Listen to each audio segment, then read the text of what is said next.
Assalamualaikum warahmatullahi wabarakatuh. Bertemu kembali bersama channel Pak Guru Dwi ya. Baik, pada sore hari ini saya ingin menjelaskan sedikit saja ya. Karena banyak yang bertanya ya, bagaimana caranya membaca info GTK yang tidak valid ya. Nah, mungkin sebelumnya jika menonton video saya itu jangan di skip ya videonya, jadi nanti pemahamannya kurang jelas ya, jadi nonton sampai full pasti nanti jelas. Oke, sekarang saya akan jelaskan, ini pun jangan di skip ya karena penting sekali. Paling videonya tidak sampai 10 menit ya. Saya jelaskan dengan cepat saja ya. Nah, bagaimana caranya kita membaca info GTK kita? Nah, di info GTK itu ada catatan masalah. Nah, itulah yang perlu Bapak Ibu lihat masalahnya jika memang masih tidak valid info GTK-nya. Oke, di sini saya akan nah di sini ada status data yang pertama ya. Jadi ada keterangannya 1, kemudian 02 ya, ini 01, 02, 4, 6, 7 ya. Nah, ini sudah ada keterangan data belum terbaca. Nah, ini banyak kan status 02. Belum lolos verifikasi dan validasi, perlu perbaikan data. Lihat lembar info pada tab verifikasi tunjangan profesi. Ya, ini banyak 02. Nah, yang sudah valid itu ada di 07 dengan 16 ya. Nah, ini. Kemudian ada 08 sudah terbit SKTP ya. Nah, kemudian ada 07 menunggu periode generate SKTP ya. Nah, ini yang akan saya jelaskan mungkin di 02 ya yang belum lolos. Di mana sih cara melihatnya kalau kita masih belum valid ya? Nah, berarti ini ada di keterangannya di 02 dengan di ya di 02 ya, banyak ya error ya. Oke, kita lihat di sini. Nah, di sini ada catatan masalah. Lihat di sini di status catatan masalah. Ini statusnya memang terbacanya valid ya. Tapi di sini bisa dilihat ini adalah masalah kita. Ya, lihat di sini.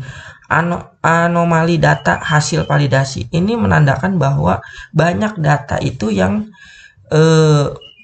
beda dengan data, baik itu data BKN, data Dapodik, kemudian data Dukcapil, itu banyak yang beda ya. Ini namanya anomali data. Jadi setelah ada hasil validasi itu banyak yang berbeda. Makanya silakan dicek betul-betul data itu, dari semua data itu tidak ada yang salah. Jangan sampai ada yang salah atau kita salah ketik, baik itu nama, ada titiknya, spasinya itu harus sama antara Dapodik, BKN, dan APK, kemudian Dukcapil. Nah, bagaimana perbaikannya?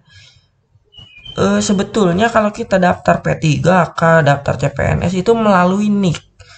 NIK kita itu biasanya itu valid karena NIK itu terintegrasi secara online, kan namanya EKTP ya kan.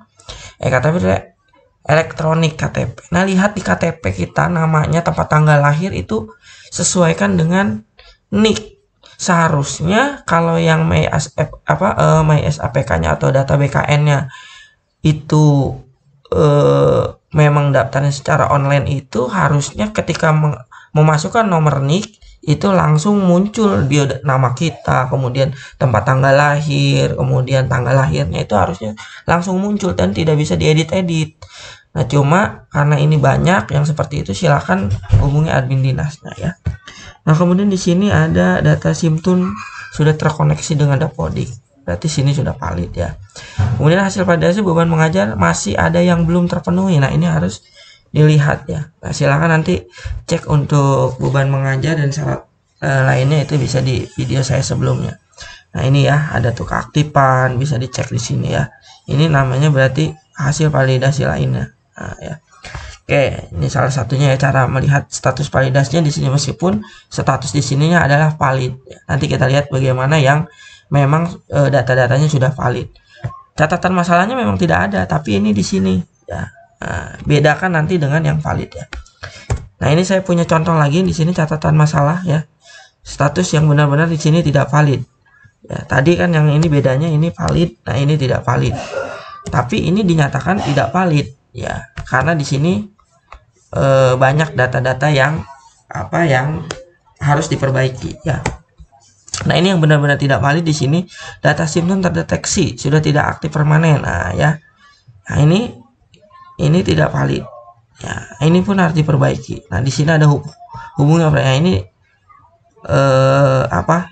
bisa menghubungi operator dinas ya. Nah, di sini ada catatan masalahnya, kelulusan sudah tidak aktif atau dinonaktifkan, ya itu bedanya.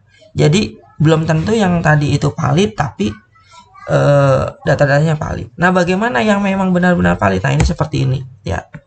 Nah, ini yang benar-benar valid. Catatan masalahnya di sini status valid. Kemudian tidak ada masalah pada data dapodik dan referensi lainnya. Status saat ini sedang menunggu pengusulan operator SIM tool.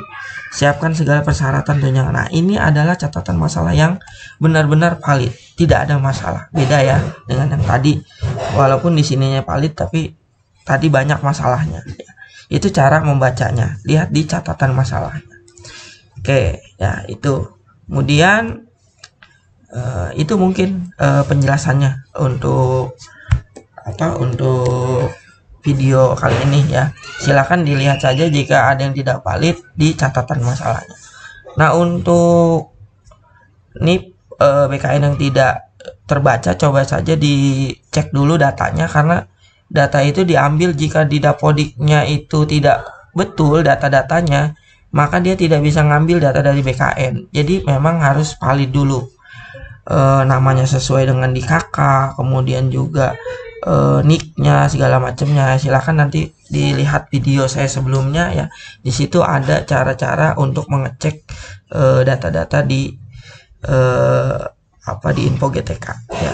Mungkin itu saja untuk video kali ini, cara membaca validasi atau catatan masalah yang terdapat di info GTK. Semoga bisa bermanfaat. Saya kira bila itu. Assalamualaikum warahmatullahi wabarakatuh.